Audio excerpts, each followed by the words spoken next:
Olá, caríssimos alunos, sejam bem-vindos às nossas aulas do componente de Geografia. Eu sou a professora Sandréia Cascais, professora desse componente. Vamos verificar o número desta aula. Esta é a aula de número 13 e nós estaremos fazendo a revisão e a avaliação. Então, vamos lá para a nossa aula.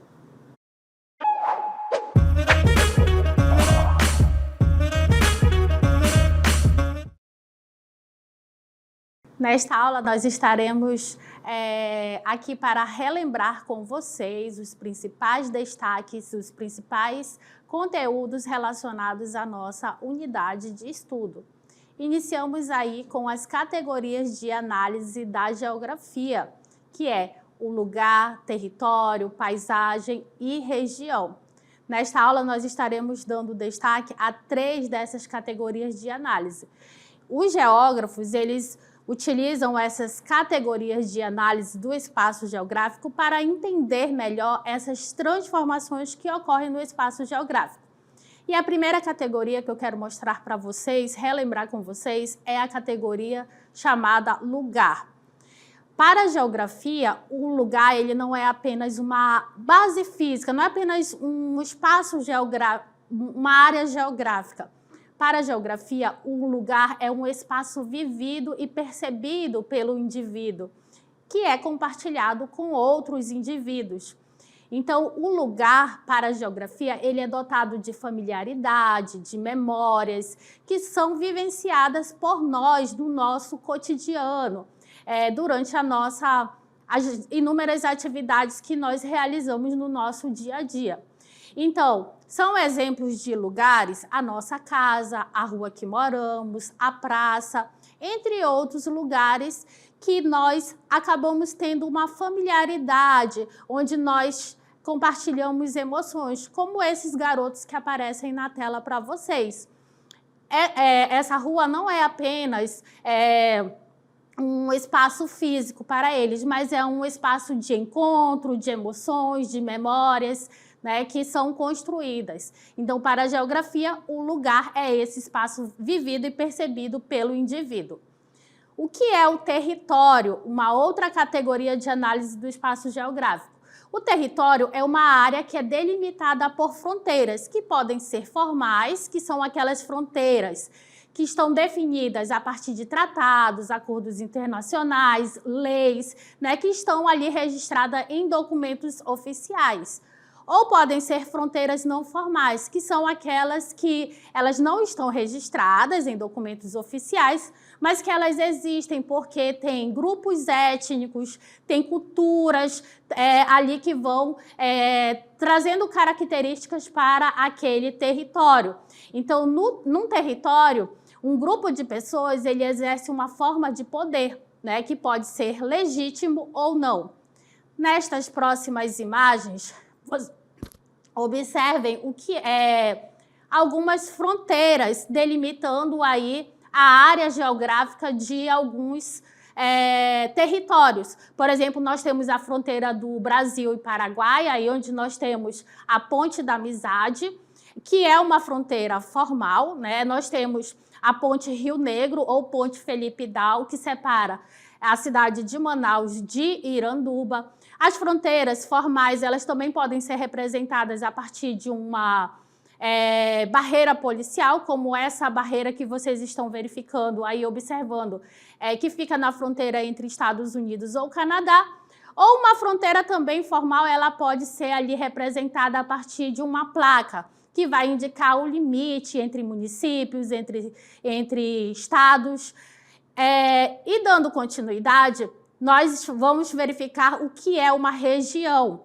Uma região, que também é uma categoria de análise do espaço geográfico, ela é uma parte do espaço geográfico que foi separada através de algum critério por possuir características em comum. Ou melhor, uma região é uma área geográfica onde as pessoas, onde ela foi dividida a partir de alguns critérios e algumas características em comuns, que podem ser características naturais, sociais, culturais, entre outros. Então, para regionalizar um território e se organizar, se criar uma região, alguns critérios eles são utilizados. Esses critérios eles podem ser relacionados às características naturais, onde aquela região ela pode existir ali a partir de características comuns relacionadas ao clima, à vegetação, ao relevo ou outras características. Para se regionalizar também pode-se utilizar o critério socioeconômico e cultural, né, onde aquela região ali ela vai existir a partir de características que envolvem grupos linguísticos, pessoas que têm religiões em comum, atividades econômicas que acontecem naquela área geográfica em comum. Nesse mapa, vocês podem estar verificando a regionalização do mundo de acordo com um critério natural, que são os biomas da Terra. Então, uma característica natural aí, ela foi utilizada como critério para essa regionalização. Dando continuidade, nós vamos verificar os lugares de vivência, que são outros lugares que alguns de nós conhecemos, onde as pessoas elas compartilham, né, muitas emoções, muitas memórias. Algumas pessoas desenvolvem várias atividades e alguns de nós conhecemos muito bem alguns desses lugares de vivência, que faz parte do nosso cotidiano ou que não fazem, mas que a gente já deve ter ouvido falar. Um desses lugares de vivência é um ramal, que é uma via secundária que se desprende de uma estrada principal ou rodovia. Então, um ramal é uma estrada que vai ali se conectar a uma área principal, a uma rodovia principal. Então, o ramal ele vai permitir que comunidades rurais, fazendas, áreas de produção agrícola ou florestal, elas estejam conectadas com uma área central, uma área mais desenvolvida. Alguns ramais, eles frequentemente, principalmente na Amazônia, eles são ramais não pavimentados, não tem asfalto, por exemplo. E alguns podem variar em largura e condições de manutenção, dependendo da região e do acesso disponível. Então, isso vai depender aí da localidade em que esse ramal se encontra. E aí a gente mostra na tela para vocês esse ramal, que é o ramal do Janauari, que faz parte do município de Iranduba. Então, nós temos essa via secundária, né, que se desprende aí da M070, a rodovia Manoel Urbano, e conecta as populações que estão localizadas nas comunidades em torno do ramal, vai conectar essas populações a áreas mais desenvolvidas, a áreas mais centrais. Um outro lugar de vivência são as vilas. As vilas, de acordo com o IBGE, uma vila é uma sede de um distrito. Um distrito é uma unidade administrativa que os municípios têm.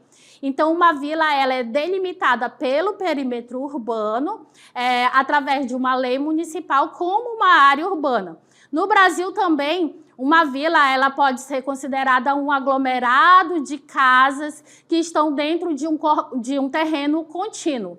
A grande maioria de bens e serviços não é oferecida nas vilas. Isso faz com que muitas pessoas, em muitos casos, elas precisem recorrer a centros urbanos maiores para ter suas necessidades atendidas.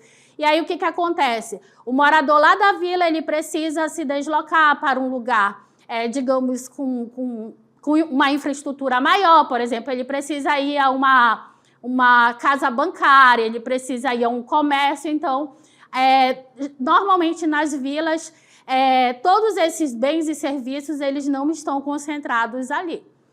Um outro lugar de vivência que as pessoas também elas estão ali compartilhando experiências são as comunidades. E o que é uma comunidade? Uma comunidade é uma área geográfica em que um grupo de pessoas elas compartilham algo em comum. né? Elas vão compartilhar uma história em comum, um objetivo em comum, uma determinada área geográfica, que pode ser rural ou urbana, ou práticas em comum. Normalmente, em algumas comunidades, se realizam mutirões, festas religiosas, como esse grupo de pessoas que vocês vivem aí, que vocês estão verificando, observando nesta imagem de vocês. As pessoas que vivem nessa comunidade, elas compartilham os mesmos objetivos, que pode ser, por exemplo, a realização de um plantio, a concretização da conquista de uma terra, digamos assim. Então, são exemplos de comunidades, como as comunidades quilombolas, comunidades religiosas, comunidades empresariais, comunidades de trabalhadores, comunidades de militantes. E na Amazônia, nós temos as comunidades que estão localizadas à margem dos rios, que são comumente chamadas de comunidades ribeirinhas. Um outro lugar de vivência são os bairros. E o que é um bairro? Um bairro, ele é uma divisão intraurbana legalmente estabelecida por meio de leis ordinárias que foram criadas ali em câmaras municipais dos municípios e sancionadas essas leis pelo prefeito. Então, um bairro, ele é um pedaço da cidade e ele recebe um nome e apresenta características próprias que estão associadas à sua ocupação e ao local em que se encontra. Então, na nossa cidade de Manaus, por exemplo, assim como em outros municípios, a gente vai encontrar bairros com diferentes nomes que vão homenagear um político, uma personalidade, alguma pessoa que teve ali um importante trabalho dentro da comunidade. A gente vai encontrar até alguns bairros com nomes bem engraçados. E muitas vezes o nome desses bairros estão relacionados à ocupação que ocorreu dentro ali para se formar aquele bairro, né? A partir de um loteamento, de doação de terras ou até mesmo por invasão de terras. Assim como as casas e as ruas, os bairros, eles não são todos iguais. Eles têm tamanhos diferentes, construções, ruas e também os moradores, eles mudam de um bairro para o outro. Um outro lugar de vivência são os municípios. O município, ele é aquela área territorial, né, que vai englobar o perímetro urbano e os territórios rurais. Então, ele vai contar com uma administração pública e uma jurisdição própria. O município é a menor esfera administrativa da República Federativa. Cada município tem um prefeito e uma Câmara de Vereadores, que são os responsáveis pelo cumprimento e elaboração das leis. Na tela, nós temos aí uma representação do município de Iranduba. Então, todo esse contorno em amarelo, ele indica aí os limites do município de Iranduba. Ou seja, o município ele vai englobar tanto a área urbana quanto a área rural. Então, ele é mais abrangente do que uma cidade. E o que é uma cidade? A cidade, ela é somente uma parte do município. Ela é uma parcela do município. E aí a gente vai verificar que a cidade, ela é delimitada por um perímetro urbano que também é legalmente estabelecido e separa a cidade do campo. Então, a cidade ela é somente uma parte do município, é a sede do município. É nessa sede que vão se concentrar algumas atividades, a maioria das atividades econômicas, onde vai estar localizadas as prefeituras, as câmaras, os comércios, as redes bancárias que estão ali concentradas nessa sede urbana. Então, é a localidade onde está sediada a prefeitura municipal. E aí, na tela, nós temos como exemplo a cidade de Parintins, que é a sede do município, que é onde se concentra aí os bens e serviços. O outro lugar de vivência é o Estado. E aí a gente vai verificar que um estado é uma unidade política administrativa que faz parte de um país ou uma nação. Então, são subdivisões, são unidades político-administrativas de um país, né? Então, a gente vai ver que, por exemplo, no Brasil, os nossos estados, eles são denominados como unidades federativas. Na bandeira do nosso estado, do nosso país, nós vamos encontrar as estrelas que representam os 26 estados, mais o Distrito Federal. Cada estado possui um governador, no caso do Brasil, 3 senadores e o número de deputados varia de acordo com a quantidade de habitantes que tem naquele estado. Cada unidade federativa ela possui uma Assembleia Legislativa. Os estados eles são constituídos por municípios, que são unidades federativas menores, e as capitais de cada estado abrigam a sede do governo. E o que é um país? Um país, que também é uma categoria de... Perdão, que também é um lugar de vivência, mas dentro de uma escala maior, é o território que é delimitado por e a partir de relações de poder. Então, um país, ele precisa, para que ele possa existir, ele precisa ter um território, um governo e uma população. O país, ele é a maior unidade administrativa da União. No caso do Brasil, ele é governado pelo presidente da República. E o Brasil, que é um país da América do Sul, ele faz limite com outros países desse subcontinente, com exceção do Chile e do Equador, sendo o maior país em área territorial. Para a ONU, a Organização das Nações Unidas, a existência de um governo independente, soberano, que garante a ordem através de leis e do domínio das forças de repressão, também ajuda a definir o que é um país. Dando continuidade nos conteúdos da nossa unidade de estudo, nós vamos verificar os meios de orientação que são muito utilizados. Desde a antiguidade, principalmente na época das grandes navegações, o Sol e os outros astros eles sempre foram um dos principais métodos utilizados pelos viajantes para se localizarem e se orientarem na superfície terrestre.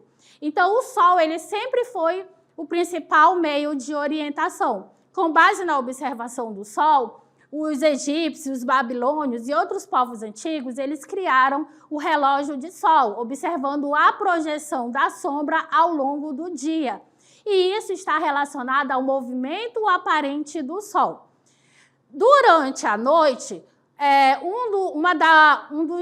um dos meios de orientação que também era muito utilizado na antiguidade e que você também pode utilizar como meio de orientação é a constelação do Cruzeiro do Sul, que é uma constelação formada por 5 estrelas e ela é visível no hemisfério sul quase o ano todo. E você pode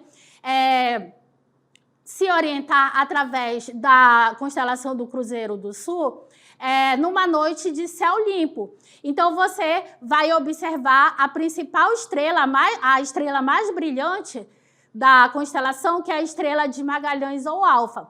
Nesta próxima imagem, nós vamos verificar a estrela de Magalhães, onde você pode se orientar para quem está no hemisfério sul, observando a estrela de Magalhães, e aí você vai projetar o seu tamanho 4 vezes e meia, né? E você vai descer até o horizonte, onde você terá o ponto cardeal sul ou polo sul geográfico. Então, a constelação do Cruzeiro do Sul é um meio de orientação que pode ser utilizado para as pessoas se orientarem para quem está no hemisfério sul da Terra. Então, quando você encontra o polo sul geográfico, você vai ter a direção oposta, que vai ser o norte, e aí você vai ter a direção leste e a direção oeste, dependendo da sua posição em relação ao Cruzeiro do Sul. Um outro astro muito utilizado como meio de orientação é a estrela polar. mas ela pode ser utilizada para quem está no hemisfério norte da Terra. Então, ela é uma referência para determinar a direção norte. Então, o observador ele pode mirar aí a estrela polar, que é essa estrela que está na ponta da cauda, e ela faz parte da constelação Ursa Menor, e aí o observador vai ter a direção norte. Essa estrela também é conhecida como Polaris, como estrela Polaris, e é uma das estrelas mais importantes do céu noturno para navegação e orientação no hemisfério norte. Nós temos os pontos de orientação que eles ajudam aí a nos orientarmos no espaço geográfico. Os pontos de orientação, que são os pontos cardeais, colaterais e subcolaterais, que são os pontos cardeais, que são o norte, sul, o leste, o oeste, e os colaterais, que são o nordeste, o noroeste, o sudoeste e o sudeste, além dos pontos subcolaterais, que estão localizados entre os pontos cardeais e colaterais. Esses pontos eles compõem uma figura gráfica denominada Rosa dos Ventos, que ela está incorporada ali na bússola, e ela também aparece nos mapas. A bússola é um instrumento de orientação bastante antigo, inventado pelos chineses há muito tempo. Esse instrumento que vocês estão vendo aí na tela. A bússola ela possui uma agulha imantada, que tem a propriedade de um ímã, e ela gira sobre um eixo e um mostrador, e nela está desenhada a Rosa dos Ventos, aí, que vem indicando os pontos de orientação. A agulha imantada da bússola, ela aponta sempre para o norte, mas não é o norte geográfico, mas ela é atraída para o polo magnético da Terra, e que atua como um grande ímã. Então, ela aponta para o polo norte magnético da Terra, que não corresponde exatamente ao polo norte geográfico. A diferença entre um e outro, ela está ali em torno de 1.400 quilômetros. Um dos instrumentos de orientação mais utilizados atualmente é o GPS. A sigla GPS vem da expressão em inglês Position System, Global Position System, que em português quer dizer Sistema de Posicionamento Global. Então, esse sistema ele permite a localização de pontos na superfície da Terra. Bem, nós temos também uma forma de nós nos localizarmos com precisão na superfície terrestre, são a partir dos paralelos e meridianos. Os paralelos, que são as linhas horizontais, e os meridianos, que são as linhas verticais, eles estão ali traçados nos mapas e nos globos terrestres. Então, eles formam um sistema de linhas imaginárias que percorre todo o globo, formando um sistema de coordenadas geográficas. Então, usando esse sistema, é possível localizar qualquer ponto da superfície terrestre. A partir dos paralelos, nós conseguimos determinar a latitude, ou seja, a distância em graus de um lugar em relação à linha do Equador. As latitudes, elas variam de 0 a 90 graus para o hemisfério norte e 0 a 90 graus para o hemisfério sul. E elas podem ser norte ou sul. A longitude, ela é determinada a partir dos meridianos. Então, as longitudes, elas determinam a distância em graus de um ponto da superfície em relação ao meridiano de Greenwich. E as longitudes, elas variam de 0 a 180 graus para leste ou 0 a 180 graus para o oeste. Então, longitude pode ser leste ou oeste. Frisando aqui que latitude pode ser norte ou sul e longitude leste ou oeste.